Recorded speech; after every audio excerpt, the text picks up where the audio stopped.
Hey, welcome back to my channel, and if you're new, welcome. So, don't mind my hair. I was laying down watching Riverdale because that's what we're going to be talking about in this episode. And I had originally gone back and forth between, did I want to watch it tonight or did I want to continue doing my Sims? I eventually came to the conclusion that I did want to watch it tonight. And I'm so glad I did because it was a really, really good episode. It didn't really focus on one main thing. And just like the main point of Season 5, there's not really a big point to Season 5. There's a couple things going on as opposed to Season 1, 2, and 3 that all had one specific storyline. And then Season 4 had two specific storylines. And now Season 5 kind of has a different storyline per main character. So Betty, Jughead, Archie, Veronica, and Cheryl all have their own mystery, not really mysteries, but stuff going on that isn't really connected to each other. But let's read the synopsis, and just like last time, I'm not actually going to show it. It's just easier. It makes it easier to edit. I also downloaded a new editing software, so I did post a video today using that editing software. So I hope it was good. It took a lot of work to figure it out. It's called It's called Shotcut. I had been using the photo editing, but for some reason it was telling me I needed to update a drive. Which then I tried to update my drive and it didn't. It was saying it was updated. I think it was just because of the storm. I think it was just messing with something like that. But I eventually got what I was trying to download from the Photos app. Eventually got that downloaded, but I had already downloaded this. So I don't know what I'm going to do. But let me know if you like the new edit it. It takes a lot longer to edit these videos because the one that I posted was only a 6-minute video, and it took a while for it to download, so, I do think it's easier to edit with the photo, so, for this video, I might edit with the photo, because it's, going to be a longer video, and also with that, it tells me how much time it's going to take, to download. But, without further ado, the synopsis. So, this is, Episode 14, Chapter 90, The Night Gallery. So 10 episodes to go. So Machen Amick directs the episode. Cheryl enlists the help of Archie, Kevin, Fangs, and Reggie after she learns there is palladium underneath her maple groves. Meanwhile, Betty and Alice confront a trucker who may have been involved in Polly's disappearance. Elsewhere, Jughead and Archie each confront events from their past. Now, this episode did leave me with a lot of questions. And I'm reading the trivia, and it actually says this is the first episode in the series to not feature Veronica Lodge or her portrayer, Camila Mendez. And the last episode was the first episode in the series to not feature Jughead or his portrayer, Cole Sprouse. So both of them, once we reach episode 100, which will be in season 6, their 100th episode will actually be episode 101, unless they miss another episode. Now, unlike Betty and Archie, I think they're two characters that won't miss an episode because they are basically the main characters, and then you have the secondary main characters, which are Jughead and Veronica, and then you have the tertiary main characters, which is everybody else that is a main character. But definitely Betty and Archie are the main characters, I think. Especially Archie, because the original comics is named after Archie. Whether Archie or Betty will miss an episode in the coming episodes, because so far Veronica and Jughead have both been absent. I don't know. I do not know what they're going to do. Now, Archie has missed episodes before, the character, but the actor has appeared in the flashback episodes. But we're counting that as being his appearances because he does make an appearance just as Fred. So I don't know. But yeah, we're very close to 100 episodes. So, now, we will get into why the episode was called The Night Gallery, and I kind of like that. So this episode very much reminds me of an episode from season 2. Yeah, season 2 of Riverdale. Sorry, it took me a while to realize, because season 1 was so short, it only had 13 episodes, that season 2 came a lot sooner. But it was an episode that focused on many different storylines. It did Betty and Veronica, Archie and Jughead, and Cheryl and Josie, which is the first time you realize that Cheryl has a crush on Josie and that she likes females. And it was also when I thought that Josie and Cheryl was going to end up together, but no, that didn't happen. So Minerva shows back up. I kind of forgot about her because she's kind of irrelevant, and I kind of do not ship it. I want Cheryl with Tony. I want Cheryl to be Tony's child's second mom, and I don't want Kevin and Fangs to be the parents because that's just weird. Because I don't understand it. I mean, I understand how it can be, but I don't understand, like, how Tony got pregnant. Like, that part just doesn't make any sense. Anyway. So, Minerva's come to see some new paintings that Cheryl has done, and Cheryl calls it her night gallery.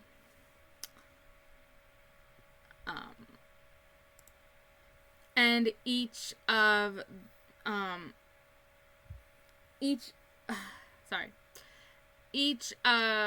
the storylines are shown after Cheryl shows Minerva a picture that she painted of each of the characters. So she painted a picture of Archie, Betty, and Jughead. So we start with Archies Story. So Archie is in therapy, and we learn a little bit about Private Butler, who they all called Bingo. And he talks to his therapist about that, but he doesn't want drugs. You guys can see my cat in the background. Milo, what's up? Well, bless you. Yeah, he sneezes a lot. It's okay. Anyway, so Cheryl finds out about the palladium that is buried under the maple grove. So she asks Archie to help out, but he's like, I'm not a miner. So she's like, and she lists all the things he's done. Firefighter, teacher, blah, blah, blah. Like, is he still a firefighter? I don't know. My cat just laid down. He's so cute. But before, and so he gets a crew together. It's the usual crew, the crew that helped with his dad's business years before, and blah, blah, blah.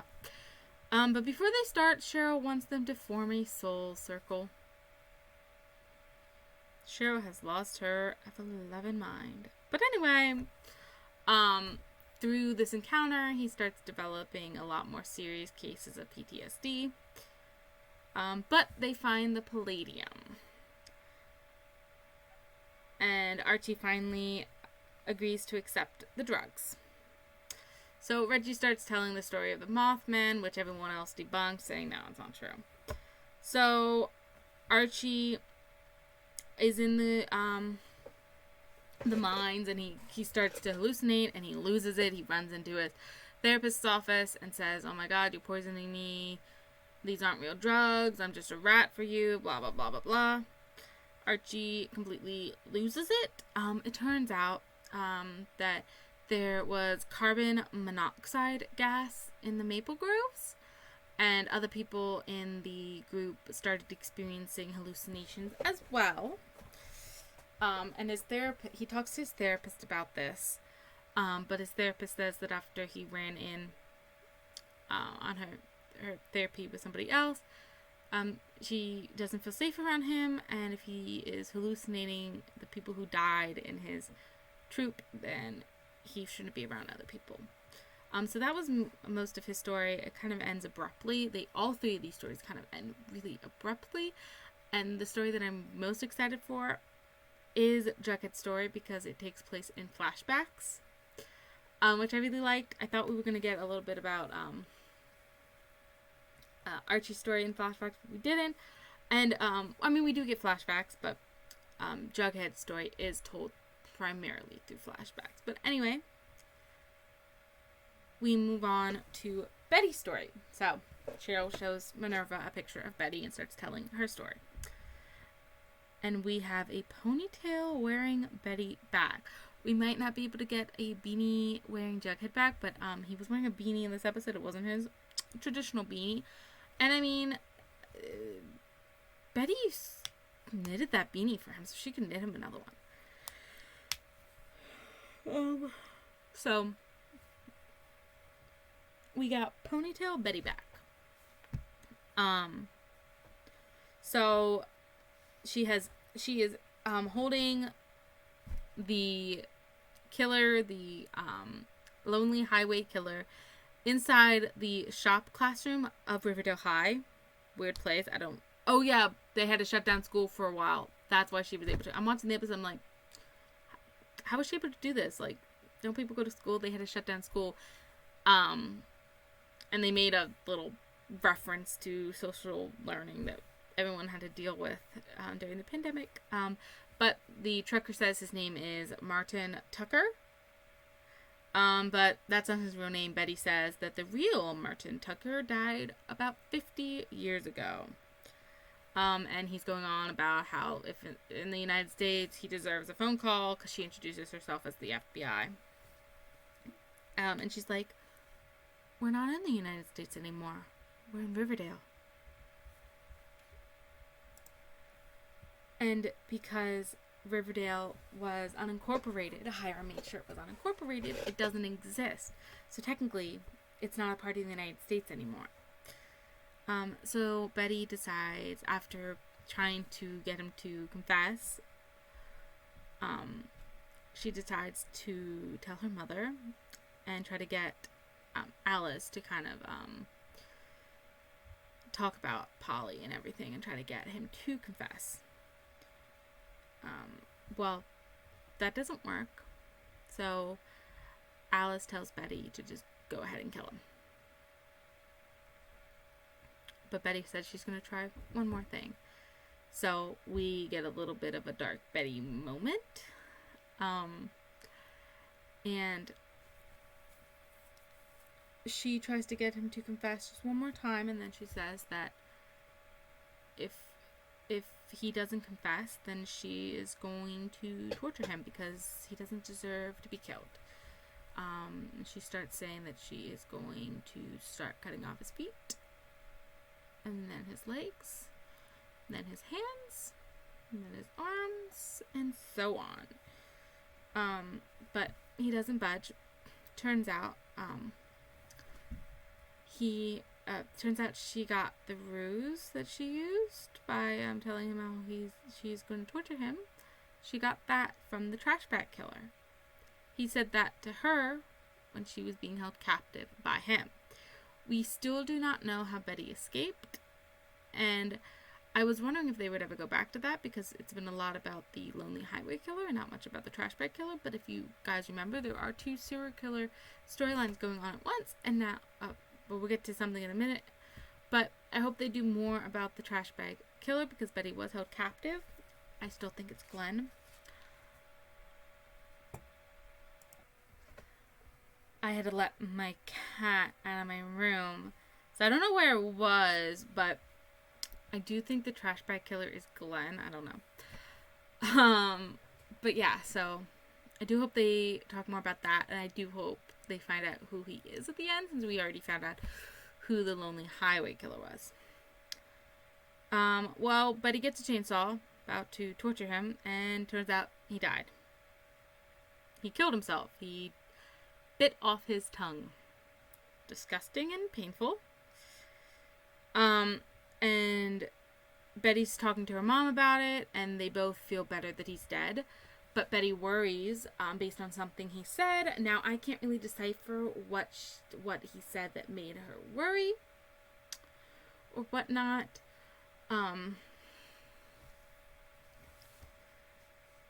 But she fears that there are a family of hunters. Now, the only thing I can think of is that he mentioned that, because Betty asked why he did it, and he said, well, I thought it would feel the same as hunting with my family, and he said it felt better. So Betty originally thought he meant animals, but I guess he could have meant people.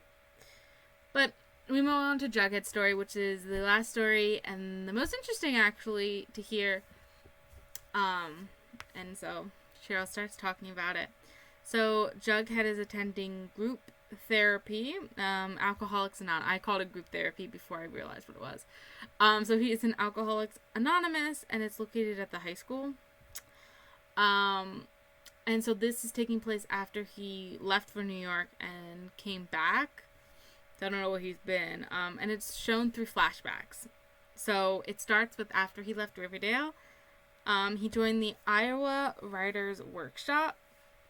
But he found, because he thought Iowa would be an escape, but it wasn't. He found his freshman year very boring. But he decided to focus on his craft of writing. But he started drinking. He would go from drinking coffee all through the morning to drinking whiskey. But he ended up writing a novel, and he sent it to a whole bunch of publishers. And Sam Pansky liked his book, and Jughead flew to New York to meet with him. He's told that he has a lot of talent, and Sam Pansky gave him a giant thing of alcohol. And offers to become his publisher. Offers to become his publisher. So, first thing he does is he calls Betty. And she's at college. Apparently her roommate has someone over. And Betty says, well, you should take your friends out to celebrate. And Jughead's like, yeah. It turns out he's sitting alone in his room. So he is lying to Betty about his life at college, and I don't know if she ever found out. But he decides to move to New York City. Now, it doesn't mention if he ever finished college, because when he called Betty, he was still in college, because she was still in college. And it seems like right after that conversation, he decides to move. So I don't think he finished college, which I hate that the writers did that. Because, yeah, you don't have to go to college to be a writer. And Jughead's an amazing writer. And he was an amazing writer before he went to college. And just because you go to college doesn't mean you're going to be an amazing writer. But I just hate that the writers are doing Jughead so dirty. One, making him a drug addict. Making him an alcoholic. Making him a college dropout. He was supposed to be the first Jones in the family to go to college. He was supposed to not turn out like his dad. Not become an alcoholic. He left the Serpents because he didn't want to be like his dad. But at least unlike his dad, he's getting help when he realizes he is an alcoholic. And I hope he actually did finish college and he just enrolled in a college in New York, or he did finish college and he moved to New York City after graduation. Because it doesn't mention how long it's been, how long it was. But he develops writer's block in New York. He is dating Jessica, and she is able to get him maple mushrooms. So she is the one who gets him involved in drugs, and not vice versa that she makes it sound like. But he ends up writing The Outcasts while high on maple mushrooms. And Jess moves in. But even though he was with Jess and she was living with him, he was still holding on to his relationship with Betty. And it seems like they text every day, and she's going to come to his Berkeley's. But then she tells him that she can't make it. And again, we don't know how long ago it is. Well, actually, I can figure it out in a second. But a lot of people speculate that at that point she was captured by the trash bag killer. But if that was true, she wouldn't tell him she couldn't make it. So maybe she couldn't make it because she was working the case. So it's a little unclear. I really hope Jughead asks her about it to try to repair their relationship. But the whole flashbacks show how much he loves Betty, and the way he talks about her, he still deeply, deeply, deeply loves her. And I think a lot of people are right that they are going to get back together. So at his book release party, he leaves a very angry message for Betty, and that's the message we heard a couple episodes ago. And Jughead mentions that it's been 7 years that he started dating Betty, so they started dating their sophomore year. So, sophomore year, so junior year, senior year,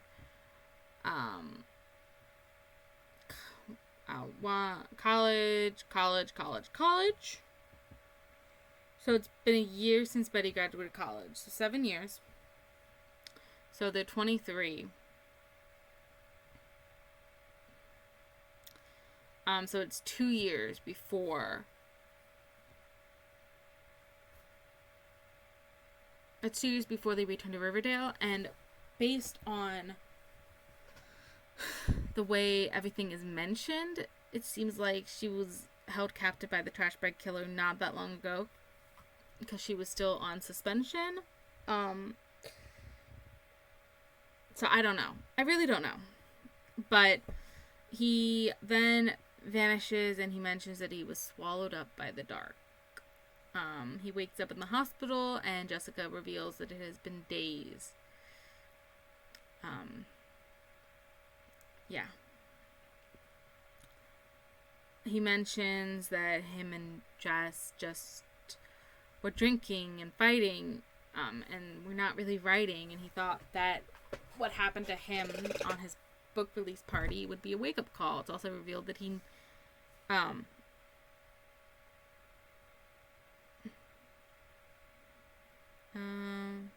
I'll get to that in a second. So they're drinking and fighting, and they're not writing their books, and then Archie calls, which is what we saw at the beginning of, well, what was supposed to be the season. But he continued to drink, and he ends up on Skid Row, which is what we saw a couple episodes ago. And that's when he decides that he needs to head to New York City, and he called Betty and Tabitha. But actually, I think he called Betty and just spoke to both of them. I can't remember. So he goes and he goes to the hospital, and they tell him that they give him his report. He was treated for rabies. So he goes to see Jess, and she tells him what happened, because she wasn't telling him before. But he was raving and ranting, and he was yelling about the Rat King that lives underneath New York City in the sewers. And she tells him that he never made it to the party. Turns out he fell down a sinkhole, and he formed a cot to escape his life. And a man showed up. This all looks like a hallucination.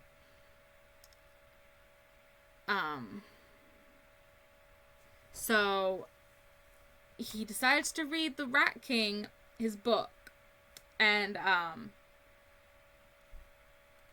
then he hallucinates inside of his hallucination. He hallucinates Betty showing up. And I do think that at this time she is being held captive, but I'm not sure. I'm just going to keep on stating that, my theory. And Betty states that he's in danger because every 2 weeks the city floods the sewer, and that if he doesn't leave, he will drown. At this point, he's already infected, which is why he's hallucinating. So Betty saved him from the darkness. And so the Alcoholics Anonymous sponsor guy asks him, well, how much is true? And Jughead basically answers, who knows? So he reveals what really happened. So he decided that he needed to return to the area of the trauma, and after searching for days, he eventually finds the alley, and the sinkhole has been paved over. But he opens up the sewer drain, the little sewer circle thingy, and he pieces pieces together the puzzle. He finds a copy of his book that is sitting there, And it turns out that in the margins of his book, he scribbled all about the Rat King, and that he made up this story. He was angry and drunk during this. And it turns out that he was covered in rats, and that he couldn't scream for help because he was afraid they would crawl into his mouth. And he just felt alone. He was down there for days, and no one missed him. Also, the cot was still there, just so you know, but no one missed him, and his life was and is a wreck, and it's a curse of the Jones family, and I really want Jughead to change it. He's getting help for his alcoholism, and I think if he does end up with Betty and they have kids, I think he'll be a better parent than his parents were. Of course, his dad did become a better parent, but his mom never did. But the first thing he needs to fix in his life is he needs to get his drinking under control. And that is basically where we end Jughead's story. Now, before I talk about what happened at the very end of the episode, I do think Betty and Jughead are destined to end up together. The way he talks about her, the way he says that she saved him from the darkness and how she's always saving him. The way you saw how he felt during the time jump, and how they were staying connected through it all, and the fact that I believe they need to talk to each other about their trauma. They have both suffered so much trauma during those 7 years, and I believe they need to talk to each other, just like Archie needs to talk to someone about his trauma. And I think that someone might end up being Veronica, who also had trauma. All four of the main core characters suffered tremendous trauma during the time jump. Archie with PTSD from being in the army. Veronica with the helicopter crash. Jughead with his drinking and drug addictions and his blackouts. And Betty with being held captive by a serial killer. They all have traumas that they just need to talk about. But anyway, we end up the episode with Cheryl showing one more of her paintings, and she painted herself and Minerva as Psyche, is what Minerva called it. I don't know what that is. And then they kiss, and that is how the episode ends. And the promo for the next episode is Josie and the Pussycats. But yeah, so that is the episode. By far, that is one of the good episodes. I really enjoyed it, and it was directed by Machen Amick. But even the storyline, the writing, I actually preferred this one over the last multiple story arcs in the episode from season 2. So, there's not much else for me to say. I hope you enjoyed today's video, and if you did, go ahead and like, comment, and subscribe, and don't forget to hit the notification bell so you always get notified when I post a video, and I will see you all next time. Bye!